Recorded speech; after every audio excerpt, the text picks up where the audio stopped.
आपली बूम खाली घ्या सगळे थोडे आपली पहिली प्रतिक्रिया सांगा।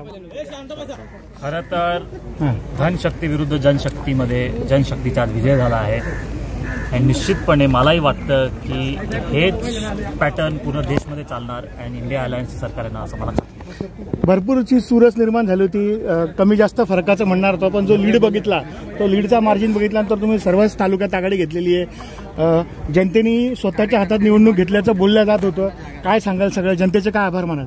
खरं तर जनतेचा आभारच मानावा लागेल का जनतेने निवडणूक हातात घेतली। तुम्ही सुरुवातीपासून सांगत होतो उमेदवार असतो महत्त्वाचा, पण ही जी निवडणूक होती खास करून जनतेने हातात घेतली होती आणि जनतेचाच विजय झाला आहे आणि निश्चितपणे इंडिया आघाडीमध्ये पण जनतेचाच विजय होणार असं मला वाटतं। 10 वर्षाचा रेकॉर्ड तोडलेला आहे आपण।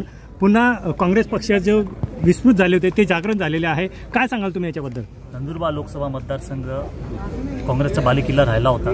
10 वर्षात कुठेतरी काही बिघडलं असेल, पण आज लोकांनी परत काँग्रेसचा पसंत केला आहे हे मला वाटतं आणि ह्याचा रिझल्ट तुम्हाला विधानसभेत दिसेल आणि येत्या काळात जिल्हा परिषदमध्ये दिसेल। काय आव्हान आहे तुम्ही निवडलं, आव्हान काय काम आहे तुमचं? आता ॲक्शन प्लॅन बनवावा लागेल। पहिले आम्हाला बघावं लागेल की इंडिया आघाडीची सरकार येते की नाही आणि लोकांना न्याय मिळवून देणं हेच महत्त्वाचं काम राहणार आहे। जिल्ह्यातील कोणत्या प्रश्नांना आपण प्राधान्य द्याल? नेमके कोणते अशा समस्या तुमच्या डोळ्यासमोर आहेत की ते सुटल्या पाहिजे? प्रश्न आहे असे मागच्या वेळेसही सांगितलं होतं, प्रचाराच्या वेळेसही सांगितलं आहे। सिंचनाचा प्रश्न आहे, पाण्याचा प्रश्न आहे, रोजगार आहे, स्थलांतरित मजुरांचा प्रश्न आहे, आरोग्याचा प्रश्न आहे, तापी बुराईचाही मोठा प्रश्न आहे आणि निश्चितपणे हे सर्व मुद्दे घेऊन आम्ही जसं ह्या सॉल्व्ह करता येईल प्रयत्न करू असं मला वाटतं। तुमच्या विजयामध्ये चंद्रकांत रघुवंशीचा वाटा आहे का?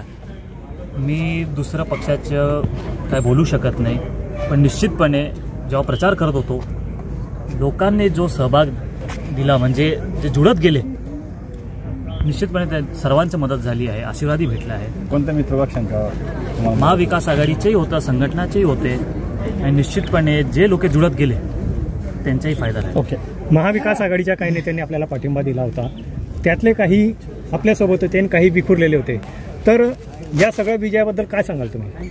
आज विजय झाला आहे तर महाविकास आघाडीमुळेच झाला आहे आणि महाविकास आघाडीचे सर्व नेते आमच्यासोबत होते, सुरुवातीपासून होते आणि शेवटपर्यंत राहणार असं मला खात्री आहे। ओके.